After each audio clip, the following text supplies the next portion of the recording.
Welcome back to What Arty Noobs with General Disturbance. This is the GW Tiger P. It's the Tier 8 German SPG, and this one's located on the north spawn of Erlenberg Assault. And it's under the command of epinefrine.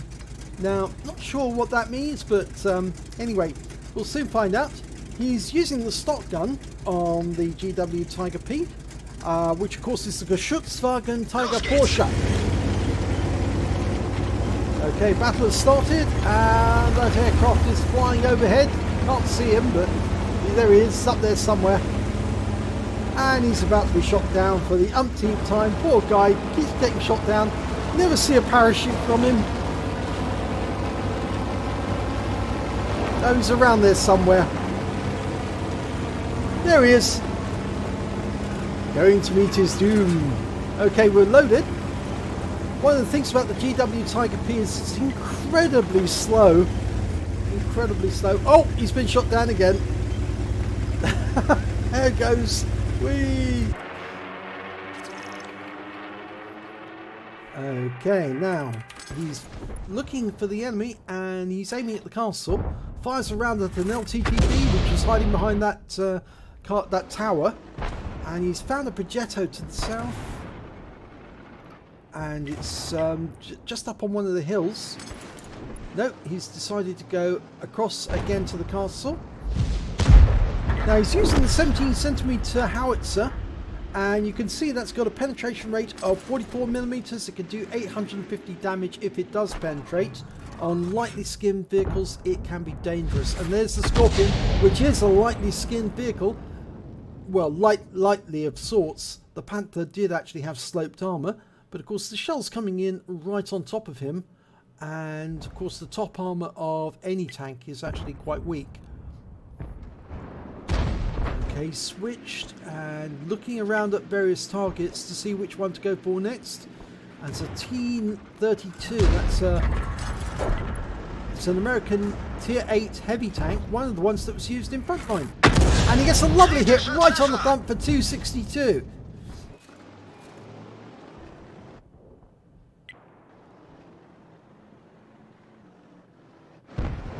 Now, there's some discussion that Frontline might actually be back for Christmas, and that might be the way that Wargaming gets us away from the Christmas table and the presents and everything else to play the game. They're going to give us Frontline again. Of course, we'll be very busy if we are. Oh, we got to hit the progetto. 353 hit points there. It's a really good hit, that one. Unfortunately, we've lost sight of the progetto. I doubt if he has much in the way of hit points left now.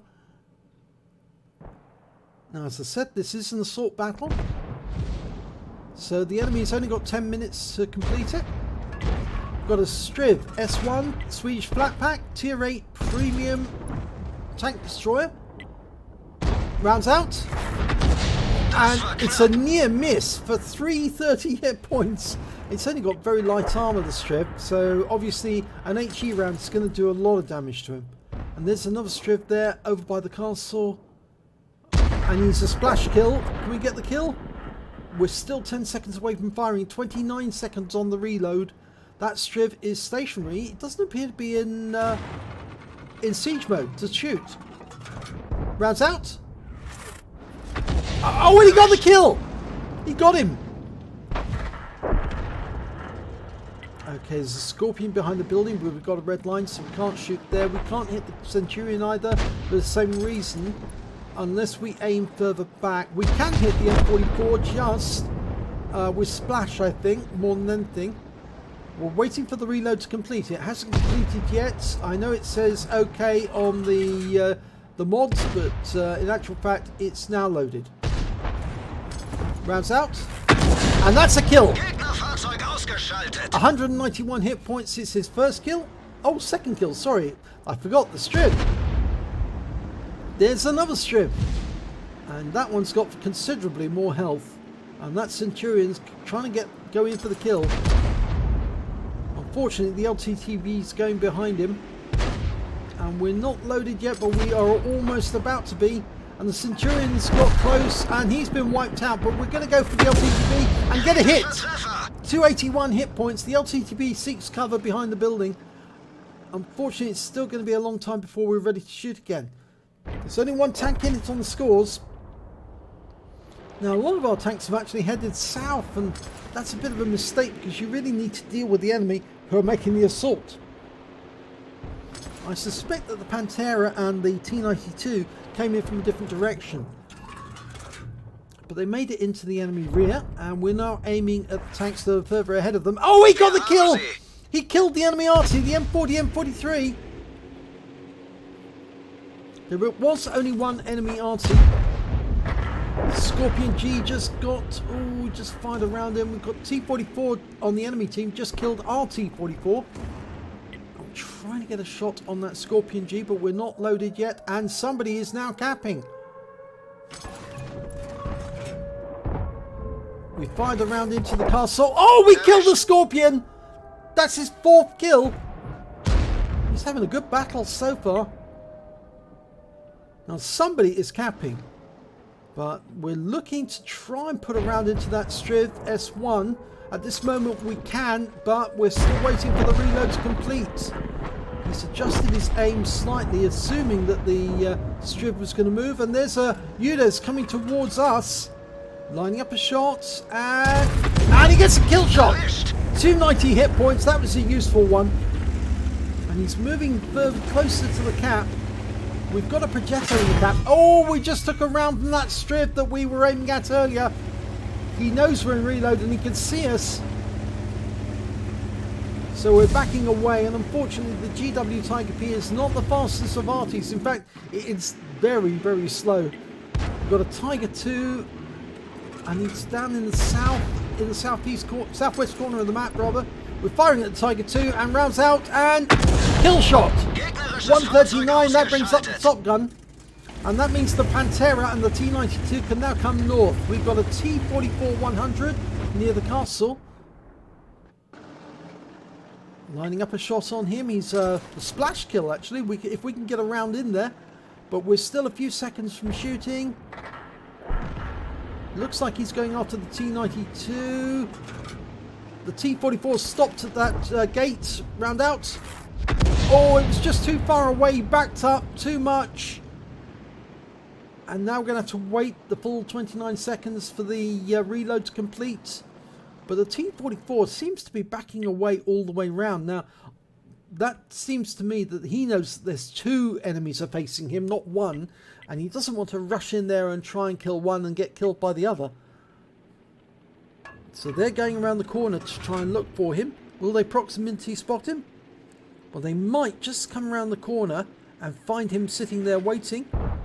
He's fired around him where he thinks the T-44 might be. Unfortunately, he wasn't there. He's moved. He went round the other side. Oh, he's taken out the T-92. He managed to separate them. Instead of getting them together, he actually found one of them on his own, took him out. And that's the hooter. 2-minute hooter. So the enemy has to get all of the, kill all of the defenders or cap out. And the T-44 managed to get the kill. He managed to get the kill on the P-44 Pantera, but he's been wiped out by us. So epinefrine is now able, there's only one enemy tank left. It's the Striv S1, the one who put a round into him, and he's now got 7 kills. If you can get this last one, that's a Radley Walters, and the Striv is actually near the castle, and he's been spotted by our UDES. He just fired at the UDES. We're lining up a shot and round out. Oh, we got him, and that wins the game. 6 hit points, but it's a Radley Walters and a win. Let's have a look at the end of battle results. It's an ace tanker for epinefrine in the GW Tiger Porsche. He also picked up a bruiser medal for getting at least 5 critical hits, crew incapacitations or module damage. He managed to get 25. He also picked up a Radley Walters for getting at least 8 kills during the battle. He did get 8 exactly. And lastly, he got a Top Gun. He managed to get at least 6 kills in the battle. Sadly, though, he didn't get the high caliber. If we have a look at the team scores, and we can see why he didn't get the high caliber. That went to the Striv. He managed to get 3,621 hit points. but it's not showing us he's got the high caliber here, and that may be that he did some damage. Yes, he did do some damage to his own team. That's why he didn't pick up the high caliber. He did 5 hit points of damage. He must have nudged one of his own team on the way and therefore misses out on the medal. When it came to the highest damage on his own team, the GW Tiger P of epinefrine managed to get 3,298 hit points. He also got the highest number of kills, 8, more than double the highest score on the enemy team, the T44-100, who managed 4 kills, and more than 4 times the high score on the rest of his team, with only 2 kills apiece was the IS-3 and the UDES. So if we look at the base XP, we can see that epinefrine monstered it with 1,272 hit points of experience points rather, and the reason for that is not just the amount of damage he did in comparison to the other teammates, but the amount of stun assists that he picked up as well. The next highest score was the T92 with 885, then came the Progetto with 826, and he did quite a good job actually trying to fend off the tanks that were trying to take the cap. When you look at the detailed report, we can see that he fired 16 rounds, got 7 direct hits, 7 penetrations and 8 splash. Damage of 3,298 hit points, of which 3,008 were at more than 300 meters. Obviously one of them was the tank that was in the cap at the time, and he took him out. He did receive 1 hit, 1 penetration from the Striv, and he also got and damaged 12 of the enemy. That's 4/5 of the enemy team, and killed 8 of the enemy, more than half the enemy team.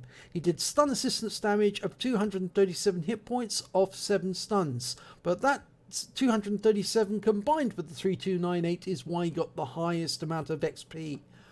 On a premium count, he earned 47,225 credits, and after repairs and ammunition resupply, he still had 16,151 credits to take away. He received 1,908 XP times 2 for the first victory, took away 3,816 experience points altogether. So, very good game, and very lucky as well with the shots. He got some really good ones in there, which actually took out the enemy, and getting a Radley Walters in the GW Tiger P takes some doing, I can tell you, because it's not the most friendly of Artys. It's got a very narrow arc, and that means obviously it's much more difficult to get accurate shooting on the enemy. But well done to epinefrine. If you enjoyed this replay, please give it a like and do subscribe to our channel, and hopefully it'll be your replay that I'll be featuring in the next video.